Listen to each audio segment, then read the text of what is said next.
Pokoj vám, milí bratia, milé sestry. Chcem sa dnes spolu s vami teda zamyslieť nad tým výjavom, ktorý tu máte. Je to dielo Michala Marciňu z Nitry, sochára, no a zobrazuje podobenstvo o márnotratnom synovi. Slova písma, ktoré o tom svedčia, sú zapísané v Evanjeliu podľa Lukáša v 15. kapitole takto. Vstanem, pôjdem k otcovi a poviem mu: Otče, zrešil som proti nebu i proti tebe. A nie som viac hoden menovať sa tvojim synom, príjmi ma ako jedného z nádeníkov. I vstal a šiel k otcovi.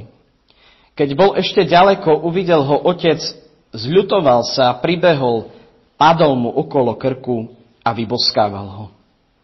A syn mu povedal: Otče, zrešil som proti nebu a proti tebe, a nie som viac hoden menovať sa tvojim synom. Ale otec rozkázal sluhom: prineste rýchlo najkrajšie rúcho a oblečte ho, dajte mu prstene na ruku a obuv na nohy. Potom vezmite vykrmené teľa, zabite ho a jedzme a veselme sa. Lebo tento môj syn bol mŕtvý a ožil. Bol stratený a našiel sa. A začali sa veseliť. Starší syn bol na poli, keď sa vracal a približoval k domu, počul hudbu a tanec. I zavolal si jedného zo sluhov a vyzvedal sa, čo je to.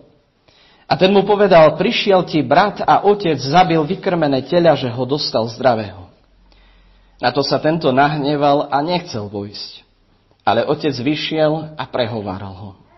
On však odpovedal otcovi: pozri, koľko rokov ti slúžim, a nikdy som neprestúpil tvojho rozkazu, ale nikdy si mi nedal ani kozliatko, aby som sa poveselil s priateľmi. Keď však prišiel tento tvoj syn, ktorý ti prehýril majetok s neviestkami, zabil si mu vykrmené teľa. Ale otec mu povedal: dieťa moje, ty si vždy so mnou a všetko, čo mám, je tvoje. Ale patrilo sa nám veseliť a radovať, lebo tento tvoj brat bol mŕtvý a ožil. Bol stratený a našiel sa. Amen. Toľko je slov písma.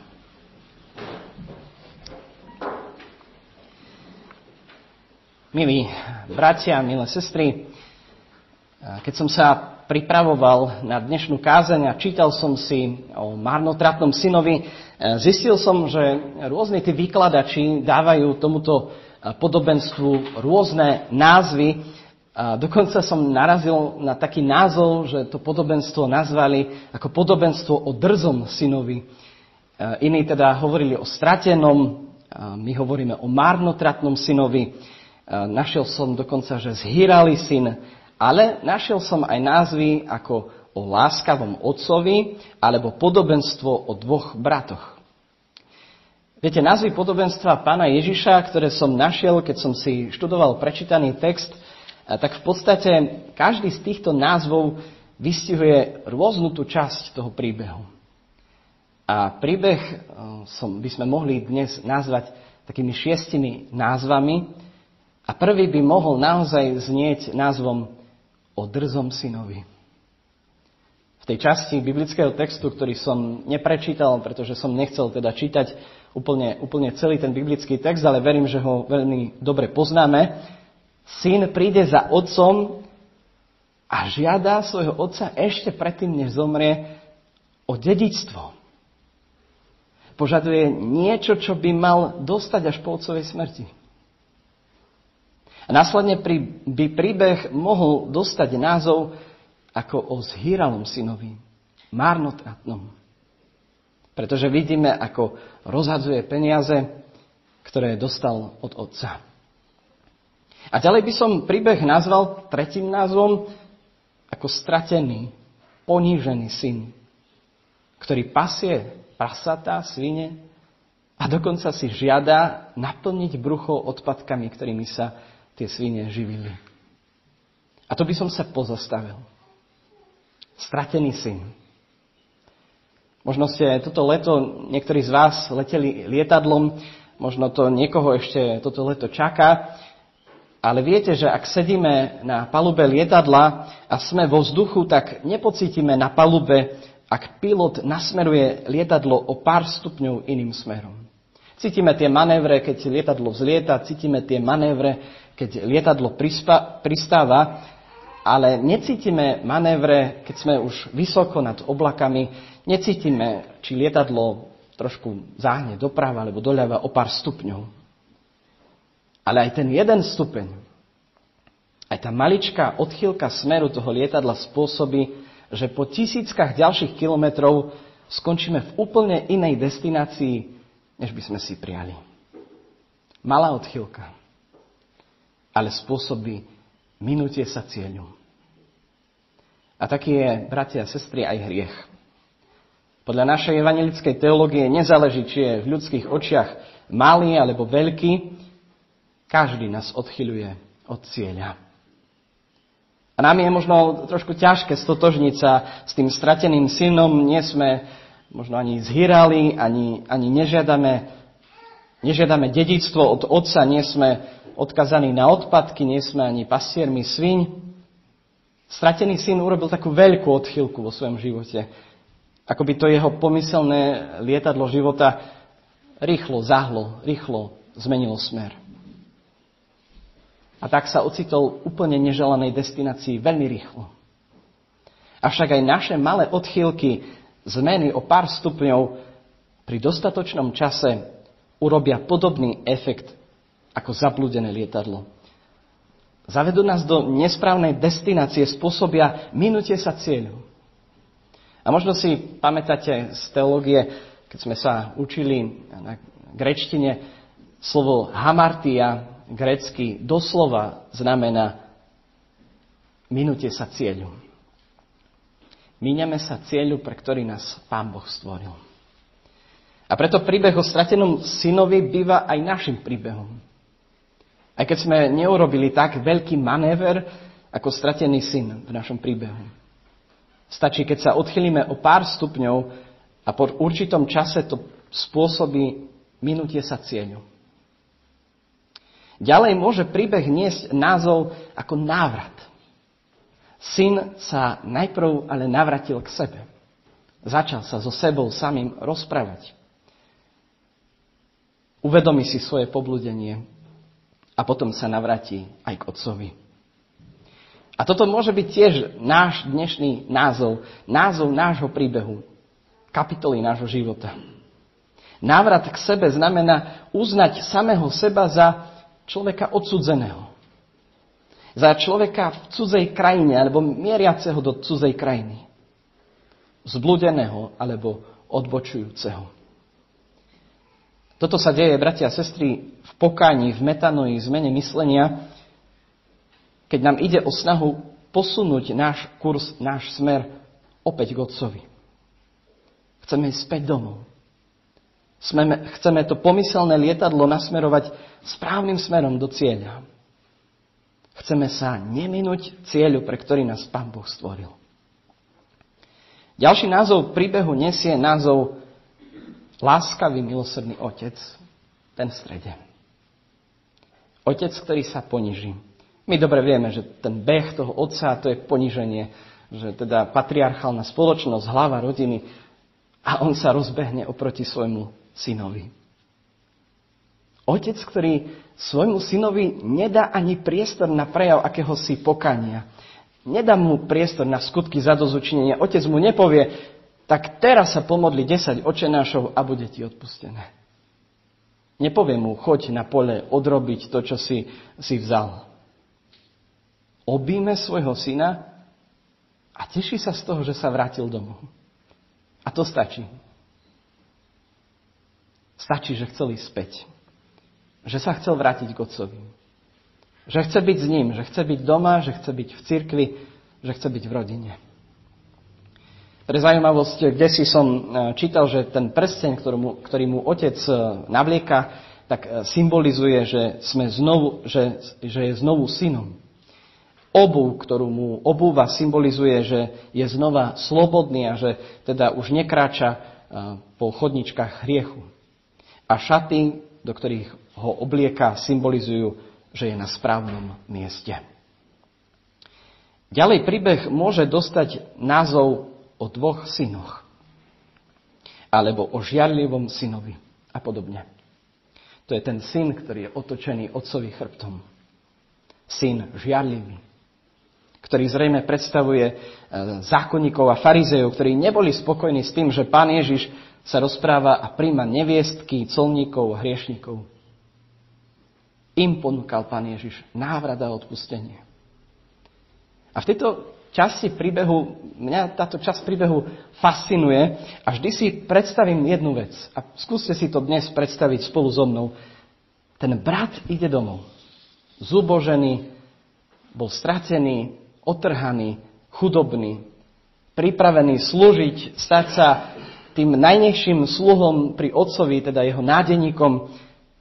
Ale predstavte si spolu so mnou, cestou domov nestretne prvého otca, ale stretne brata. Skôr než stretne otca, predstavme si, že by stretol brata.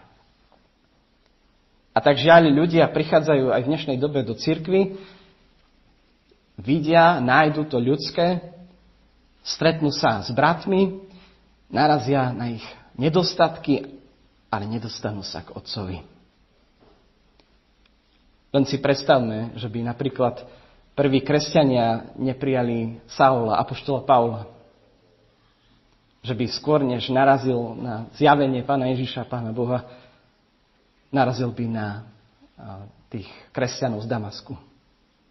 O akého vzácneho človeka by cirkev prišla, ak by Pavel najprv narazil na bratov. A táto časť príbehu je pre mňa osobne takou výzvou. Buď aby sme ľuďom poukazovali na otca, aby sme ľudí smerovali k otcovi, alebo aby aj v nás samotných stretli otcov charakter. Napokon ešte jeden príbeh. Je to príbeh o vynálezcovi Thomasovi Edisonovi, ktorý som nedávno čítal, nedávno našiel, ktorému v roku 1914 v decembri požiar zničil celé jeho laboratórium. A tá škoda tých vynálezov a všetkého toho, čo tam Edison mal, dosiahla výšku $2 miliónov, ale budovu poistili len na $238,000, pretože verili, že je to betónová budova, že teda sa nikdy nestane, že by zhorela. Väčšina celoživotnej Edisonovej práce skončila v tú decembrovú noc v obrovskom ohni. V horúčave plameňov, v dime a troskách. A tu zrazu prišiel syn Edisona, Charles, 24-ročný syn, ktorý teda úporne hľadal svojho otca a keď ho nakoniec našiel, otec bez slova stal a sledoval celý ten výjav, ako všetko, čo za život zhromaždil, vymyslel, mu horí pred očami. Tvár mu rozpaľoval oheň, premýšľal, spomínal a jeho biele vlasy povievali vo vetre. Bolí ma preňho srdce, hovoril si ten syn. Má už 67 rokov, už nie je najmladší a všetko mu vzal oheň. Keď ma uvidel, zakričal: Charles, kde je mama? Keď som mu povedal, že netuším, rozkázal mi: pohľadaj ju a priveď ju sem. Nikdy v živote už nič podobné neuvidí. A nasledujúceho rána sa Edison pozrel na ruiny a povedal: to nešťastie má pre nás veľkú hodnotu. Všetky naše omyly zhoreli v ohni. Vďaka Bohu teraz môžeme začať odznova. A 3 týždne po požiari Edison odozdal svoj patent na prvý fonograf. Bratia a sestry, tak aj stratený syn mohol svoj pád, svoje zlyhanie premeniť na možnosť začať odznova. To, že padol na samé dno, mohlo znamenať, že sa môže opäť odraziť. Že môže začať svoj vzťah znova s otcom, budovať ho od začiatku. A tak teda príbeh som dnes rozdelil na tieto názvy. Prvý názov: drzý syn. Syn žiadajúci o majetok, o dedičstvo. Druhý názov: syn zhýralý, márnotratný, míňajúci všetko, čo dostal. Tretí názov: syn stratený, ktorý nám pripomína aj naše odbočenia, či sú malé alebo veľké, v konečnom dôsledku spôsobia minutie sa cieľu. Štvrtý názov: návrat domov. A ten nám pripomína, že aj my potrebujeme metanoju, znovu nasmerovanie, prenastavenie toho kurzu nášho života, zamyslieť sa nad tým, či to lietadlo pomyselné nášho života letí dobrým smerom. Ide o návrat k sebe, návrat k Otcovi. 5. názov, milujúci, odpúšťajúci Otec, kde vidíme Otca, ktorý nedá synovi priestor na prejavenie ľútosti. Stačilo mu, keď vidí, že má vôľu vrátiť sa domov. Nedáva mu úlohu, prácu, žiadne skutky zadozučinenia. Taký je náš Otec. A 6. názov o 2 bratoch. A tu sa vynára otázka, koho, bratia a sestry, stretnú ľudia v cirkvi, keď stretnú nás. Nájdu v nás charakter otca alebo brata. Amen. Pomodlíme sa.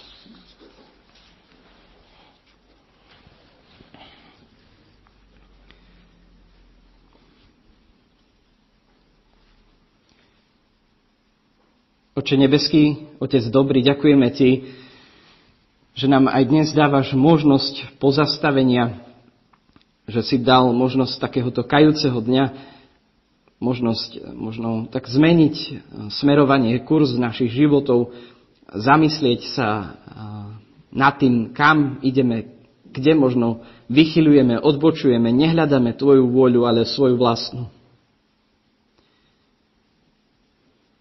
Nebeský Bože, pomôž nám navrátiť sa najprv k sebe a potom k Tebe, k cirkvi, ku svojej rodine. Drahý Pane Bože, ďakujeme Ti aj za toto podobenstvo, za tento príbeh, za to, že nám pripomína, že tento príbeh je aj o nás, že sa môžeme nájsť vo všetkých tých postavách. Daj, aby sme dokázali odrážať Otcov charakter, aby sme dokázali byť tými, ktorí prijímajú hriešnikov. Nedaj, aby sme boli ako ten povýšenecký brat, ktorý sa nad hriešnikov povyšuje, ktorý ich odháňa, ktorý ich nechce vpustiť do domu. Daj nám, Pane a Bože, náš svojho Svätého Ducha, pretože sám vieš, že sme slabí, že zo svojej vlastnej sily nedokážeme byť ako Ty a byť takými svätými. Ale dávaš nám príklad vo svojom slove, aby sme ťa napodobňovali, aby sme boli svätými. Amen. Sláva Bohu Otcu i Synu i Duchu Svätému, ako bola na počiatku, i teraz, i vždycky, i na veky vekov. Amen.